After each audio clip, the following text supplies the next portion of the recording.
এরা কিরকম ক্যাটাগরি চিন্তা করে, মানে কতটা পাকা মাথা, মেরেছে, মেরে মেয়েটাকে সুইসাইড কেস বলে দিব্যি চালিয়ে, মানে কতটা লেভেলের নোংরা রাজনীতি, মানে সে নাস্তি ওমান। আজকে শুভেন্দুর কাছে কেন ওর বাবা মা গেছে, যখন সরকারের কাছে বারবার সেই সেই সুবিচারটা পাইনি বলি তো আজকে শুভেন্দুর হাতটা মানে দেখো, আমি যদি একটা জায়গায় কোনো হেল্প না পাই তখন আমি আরেকজনকে ধরবো। এই মুখ্যমন্ত্রী এমন একটা কলঙ্কিত মুখ্যমন্ত্রী যে কিনা একটা মেয়ে ওনার জন্য একটা জল যায়, দেখো বেছে বেছে এই ধরনের মেয়েদেরকে তোলে, বুঝেছো তো, মানে যারা বিকিনি পড়বে, লোককে দেখাবে, বিছানা গরম করবে, সেই ধরনের মেয়েকে উনি বেছে বেছে তোলে, কারণ নাহলে তো রাজ্যটা চলবে না। যদি 14ই আগস্ট আবারও রাত দখল, মেয়েরা রাস্তায় নামছে, সকলেই রাস্তায় নামছে, কিন্তু নারী নিরাপত্তা নিয়ে প্রশ্ন উঠছে, কারণ 1 বছর আরজিকরের ঘটনা পেরিয়ে গেছে, তারপরও নারী নিরাপত্তা নিয়ে একাধিক প্রশ্ন কলেজে কলেজে থেকে শুরু করে বিভিন্ন জায়গায় ধর্ষণের ঘটনা ঘটছে। আদেও কি নারীরা নিরাপদ এই রাজ্যে? দেখো, প্রথম কথা, আমাদের রাজ্যের মুখ্যমন্ত্রী নিজেই হচ্ছে রেপ কালচারটা উনি এখানে পুষ্ট করেছেন বসে বসে, মানে সমস্ত ভাবে, মানে উনি সাপোর্ট। আর এই কেসটা, এই ধর্ষণ কেসে কিন্তু মুখ্যমন্ত্রী নিজেই ইনভলভ আছেন, রাত্রেবেলা মনিটরিংটা উনি করেছেন। আজকে দেখো, বিজেপি বলো, সিপিএম বলো, এরা খারাপ হতে পারে, আমি ওনার কথা অনুযায়ী মেনে নিলাম এরা খারাপ। বিজেপির লোক তো আর গিয়ে মরা পোড়াতে যায়নি, মেয়েটাকে তড়িঘড়ি করে পোড়াতে যায়নি, ঠিক কি না? ময়না তদন্ত রাতেবেলা তো আর বিজেপির লোক করতে যায়নি, বা সিপিএম এর লোক তো ওরা করতে যায়নি। তাহলে সিপিএম বিজেপি এরা কি ময়না তদন্ত করতে গেছে? এরা তো খালি ওরা খালি সিপিএম আর বিজেপির ঘাড়ে কিছু হলে দোষ চাপিয়ে দিচ্ছে, ওরা তো আর মেয়েটাকে পুরো তাড়াতাড়ি ময়না তদন্ত করতে যায়নি বা পোড়াতে যায়নি। আর ইনি হচ্ছে জাতির লজ্জা, আমাদের দেশ বাংলার যতগুলো নিজের দেখবে একটা কথাই আছে, যারা নিজের ঢাক পেটায় না তাদের দেখবে ভিতরে কোনো গড়বড় থাকে।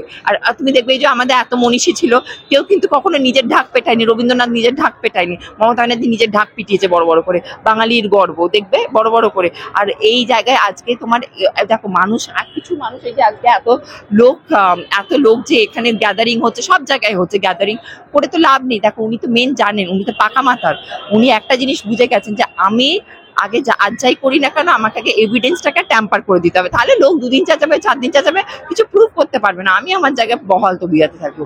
মাথাটা তো পাকা মাথা না, দেখো এই পাবলিক তো সেইখানে ওনার কাছে কাঁচা, চিরকাল রাজনীতি করে এসছে না, মাথাটা তো ছোটখাটো মাথা নয়। আর দেখো, আজকে শুভেন্দুর কাছে কেন ওর বাবা মা গেছে, যখন সরকারের কাছে বারবার সেই সুবিচারটা পাইনি বলি তো আজকে শুভেন্দুর হাতটা মানে দেখো, আমি যদি একটা জায়গায় কোনো হেল্প না পাই তখন তো আমি আরেকজনকে ধরবো। আজকে যদি আমি কারোর কাছে গিয়ে বিচারটা চাই, আর কারোর কাছে বিচার চাইতে আছে যে নিজেই ইনভলভ, আমি ধরো মার্ডার করেছি, তুমি আমার কাছে বিচার চাইতে আসছো, এইটাই ব্যাপারটা এই হয়ে গেছে। দেখো, রাজনীতি তো ওদের তো এখন, দেখো আমি একটা সেটা দাঁড়ানো উচিত, আমি বলবো আমার বাবা মা দাঁড়ানো, রাজনীতি বলবো না, ন্যায্য। কারণ আজকে পাবলিক কিন্তু এই বিচার, কারণ আজকে এখানে একটা মেয়ের প্রাণ চলে গেল, এই মুখ্যমন্ত্রী এমন একটা কলঙ্কিত মুখ্যমন্ত্রী যে কিনা একটা মেয়ের ওনার জন্য একটা জল যায়, দেখো অ্যাক্সিডেন্টে মারা গেল বা এতে মারা গেল সেটা আলাদা, শুধু তাই না, এরা মেয়েরে কিরকম সুইসাইড কেস বলে চালিয়ে দিচ্ছিল, এরা কিরকম ক্যাটাগরি চিন্তা করে, মানে কতটা পাকা মাথা, মেরেছে, মেরে মেয়েটাকে সুইসাইড কেস বলে দিব্যি চালিয়ে, মানে কতটা লেভেলের নোংরা রাজনীতি, মানে সে নাস্তি ওমান।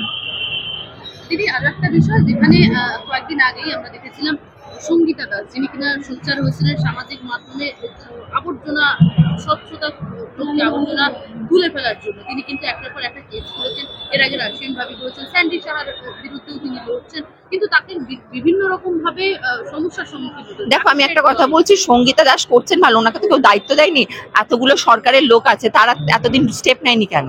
সঙ্গীতা দাস নিজে থেকে ঘাড়ে যেচে দায়িত্ব নিয়েছেন, ঠিক আছে, তাহলে এবার ওনাকে তো সরকারের লোক আজকে সব থেকে বড় কথা, কোনো সরকারের লোক তো আজকে তো ওনাকে দায়িত্ব দেয়নি, সরকারের লোকেরা এতদিন ধরে এখানে রয়েছে, তা সরকারের লোকগুলো তারা দেখতে পাচ্ছে না? এদের রিল তো আজকে থেকে চলছে না, এদের রিল অনেকদিন ধরে চলছে, সরকার স্টেপ নেয়নি কেন? মুখ্যমন্ত্রী নিজেই তো এগুলোকে সাপোর্ট করে। নুসরাতের সময় কি করেছিল?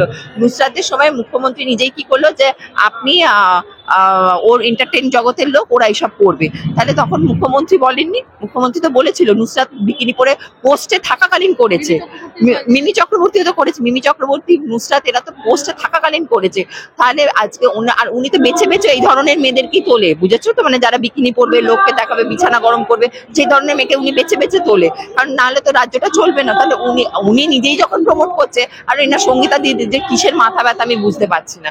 রাজ্যটা তো দেখো, তাহলে একজনের ক্ষেত্রে কেন হবে, হলে সবার ক্ষেত্রে হবে। আজকে উনি পশ্চিমবঙ্গে জঞ্জাল করছে বা বম্বের জঞ্জাল ঢুকছে না, বম্বের মেয়েগুলো কি করে, বম্বের আজকে যে মেয়েগুলো রয়েছে সেই মেয়েগুলো কি যে ধরনের জামা কাপড় পরে, ওরা ফ্যাশনের নাম করে চালিয়ে দিচ্ছে। উর্ফি জাভেদ কি জামা কাপড় পরে, তাহলে ওটা ফ্যাশন? উর্ফি জাভেদ তো পুরো পুরো অর্ধেক পুরো জামা কাপড় খুলে ঢুক বেরিয়ে যাচ্ছে, তাহলে ওটা কি ফ্যাশন হচ্ছে? তাহলে হলে সবারটা করো। ওই সুস্মিতা সেন এমন বসছে, উনি একটা বিশ্ব সুন্দরী, ইচ্ছা করে পাটাকে তুলে দিচ্ছে যাতে ওর অন্তর্বাসটা দেখা যায়। সুস্মিতা সেন ইচ্ছা করে করে বারবার করে পাটাকে তুলে দিচ্ছে যাতে অন্তর্বাসটা দেখা যায়। তাহলে কেন করছে? তার মানে করিনা কাপুর ইচ্ছা করে ফ্লন্ট করছে দুটো, তাহলে এরও দুটো অ্যাসেট আছে, দেখি প্রবলেমটা কোথায় সঙ্গীতা দিয়ে।